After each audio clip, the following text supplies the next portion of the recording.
Man, procrastination kills creativity. And I know this because it killed mine quite literally for years. I was that guy you'd hear walking around going, yeah, one day I'm going to start my YouTube channel. One day I'm going to go back to recording music. One day I'm going to start doing more Bob Ross paintings. One day I'm going to start doing whatever. But guess what? I never did. And if you want me to be completely honest, I think somewhere deep down, I honestly just knew I was never going to do it. I was just paying lip service to the fact that this is something I want to do, and if I say it enough times, it means that it's good enough, that I'm going to do it one day. But guess what? We don't. It's like we just gaslight ourselves over and over and over, because even when we have the perfect opportunity and the gear and whatever we need to get going, we find the perfect excuses as to why we can't do it. Why we can't do the things that we actually want to do. And it wasn't until pretty recently that one of my friends actually called me out on this. And he said, mate, you used to always be the dude that was doing things. You were the guy that was always creating something. You were trying new things. You were doing this, you were doing that. You were always doing. And now, whenever I ask you about something, it's like, it's too hard. I don't have the time. I've got to do this. I've got these responsibilities and it's not going to work. And it was like he had to come and shake me out of it to let me know that I'd become this guy. And yeah, when people bring these things up, it can be kind of annoying because you genuinely don't feel that these excuses aren't real or they're not valid, because most of the time they actually are. Maybe you don't have the right gear. Maybe you don't really have a lot of time to commit the way that you want to commit to it. It's not like you're just making crap up. It's not like you're just pretending. Most of these things end up being real. But what are we actually doing about it now in order to move ourselves from here where we are, not being creative or not doing the things that we once used to do and really enjoyed doing? Where are we moving towards from here? Are we just using our excuses to try and propel us to a place of hopefully one day I can get there, or one day if I say it enough, I'll be motivated enough to do it, or if I watch enough YouTube content, I'm going to be motivated enough to do it? Or are we just accepting the fact that this is all lip service and I'm probably just never going to do it? It's not like I just woke up one day and I was like, you know what? I've had enough of being creative. I've had enough of playing my guitar. I've had enough of doing these things. I'm just going to let it go. It never happens like that. What happens is we get jobs and we have families and we have responsibilities that we need to commit to. We have to mow lawns. There's lots of things that we have to do. And if your lawn hasn't been mowed for a month and your guitar's sitting there, you're probably not going to go sit down and play your guitar because you know you need to mow the lawn. Or if you need to start cooking dinner for your kids, but you really want to sit down and start doing a drawing, or you want to start filming something, you're probably going to start cooking dinner. You're not going to start doing your filming. You're not going to start doing things that aren't really the priority right now.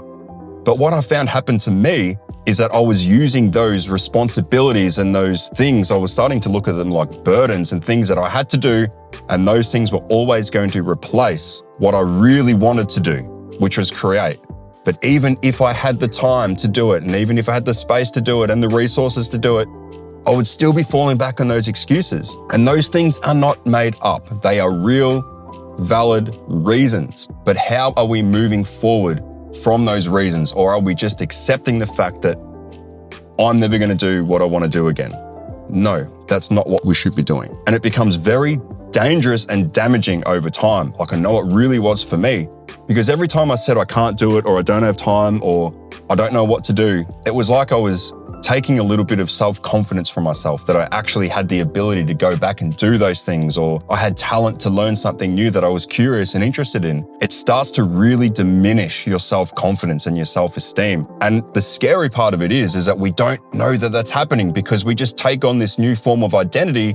I'm this person now. I can't do this. I can only do this. And if people know me for this and they see me doing this, that doesn't fit. It doesn't make sense. That's not who I am. That's not my responsibilities. And that is where it started to get dangerous for me, because I started becoming content with just watching other people do these things.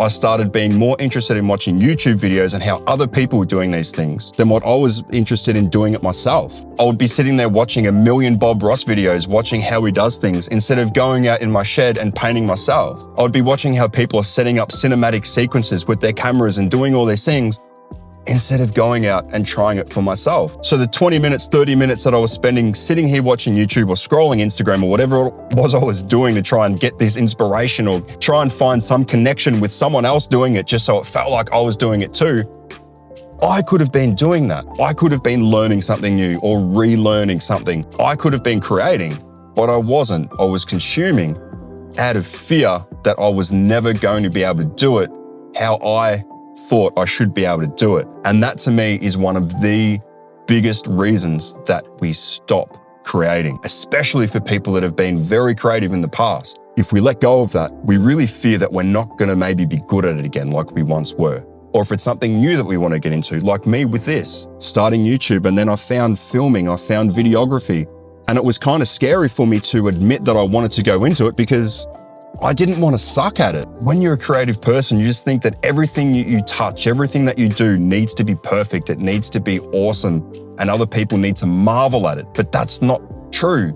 That's not what creativity is for. Creativity is for yourself first. It's for your own expression. It's for interest. It's to try things. It's to make new things. And if you think about it, we live in a world right now where everything is tech generated. We have a lot of AI, we have a lot of computer generated stuff, and we're not really making anything new.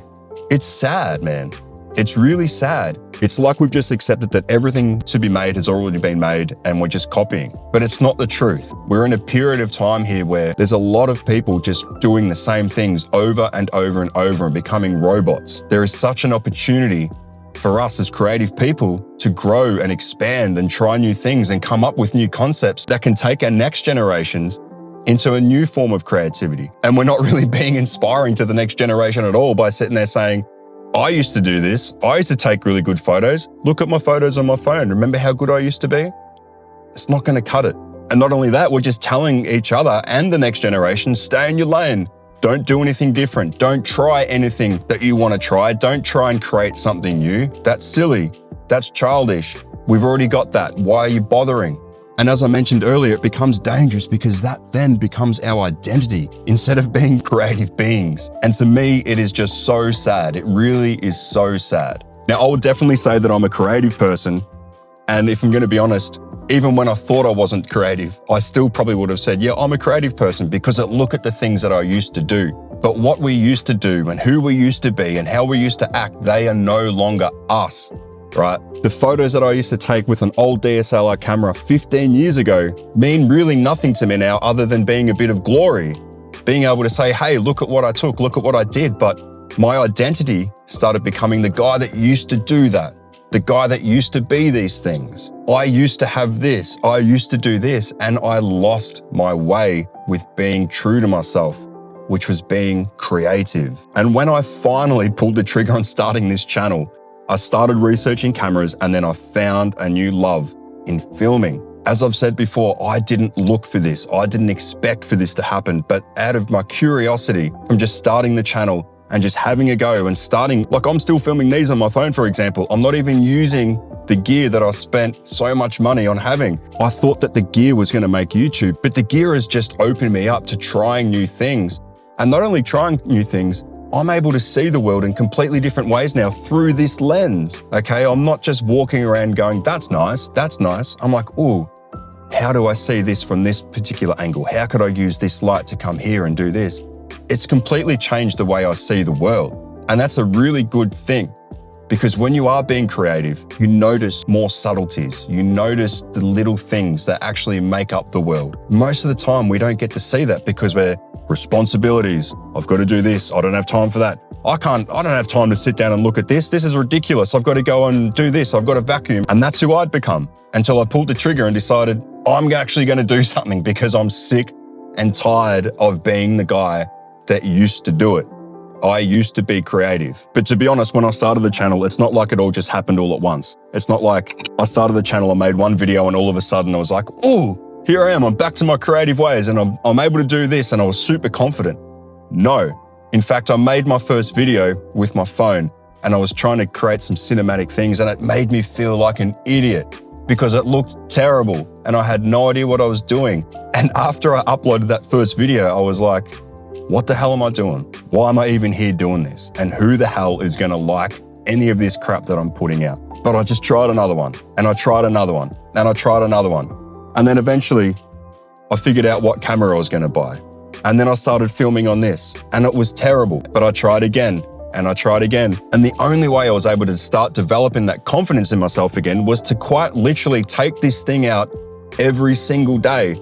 So right now, this bag literally comes with me in the car everywhere I go. Whether I use it or not, I bring it everywhere because I would hate to have the opportunity now where I'm like, man, I really wish I had my camera here. I mean, I've got my phone and I can do that on my phone, but there's some things that I want to capture in a very cinematic way, or something that I see a beautiful sunset as I'm driving home from somewhere. It's so good to be able to just pull over on the side of the road in the car and take a few quick photos, or take a little video of yourself doing something that only takes 2 minutes, but it makes you feel so good because you've seen something today that most other people have skipped over.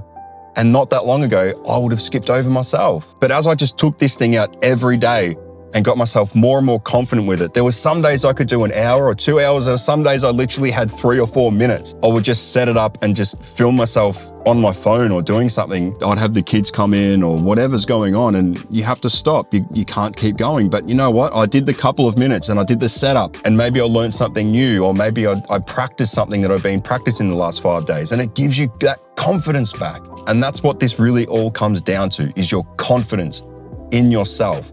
But it is not going to happen by just watching content, and it's not going to happen by scrolling through Instagram or TikTok. It's only going to happen when you decide to pick up your phone, pick up your camera, pick up your paintbrush, pick up your guitar, whatever it is that you used to do or that you want to do. Have it near you. Make it accessible to use. If it's for 2 minutes or 5 minutes, who cares? Just do it so you can say that you did it, because that way, you're not going to be taking away from your self-concept and your self-image as who you are as a creator. You're going to be adding to it, because it's like, well, I only did 5 minutes today. Yeah, but you did 5 minutes the last 15 days. And that's way more experience than what you would have had if you just had have left this sitting down here in the bag, or sitting in your car, or complaining about not having the time. It's far more activity than what you did have. You know what? My mate was right.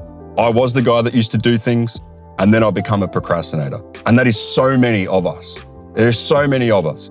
And that's why I want to make this content. That's why I'm putting this out here. It's as an encouragement to be like, hey, I was like you, and I'm probably still like you to some point. It's not like I've got it all figured out, but I'm making sure that I'm getting out daily and I'm creating something daily.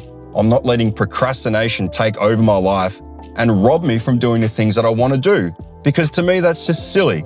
It doesn't make any sense that we do that to ourselves. Let's be honest. And so if there's something that you've been talking about for years, or maybe you started a YouTube channel a year ago and you let go of it, maybe you got scared, maybe things just got in the way, you started a new job and you couldn't really find the exact right reason to get yourself going again. Well, I hope that this video has given you enough confidence back in yourself to get back on there, get back out there, get back into it, whatever it is. Pick up the baking equipment. Pick up your musical instrument, go grab your sketch pad, grab your camera, grab your phone, whatever it is that you need, whatever it is that you have, just start making do with it. Stop procrastinating, stop waiting, and start creating. I really hope that this message was helpful for somebody today. And if you're interested in joining a free Create Daily community designed for people to stop waiting and start creating, check the link out below. Other than that, I think I've said enough, and I'm going to go film.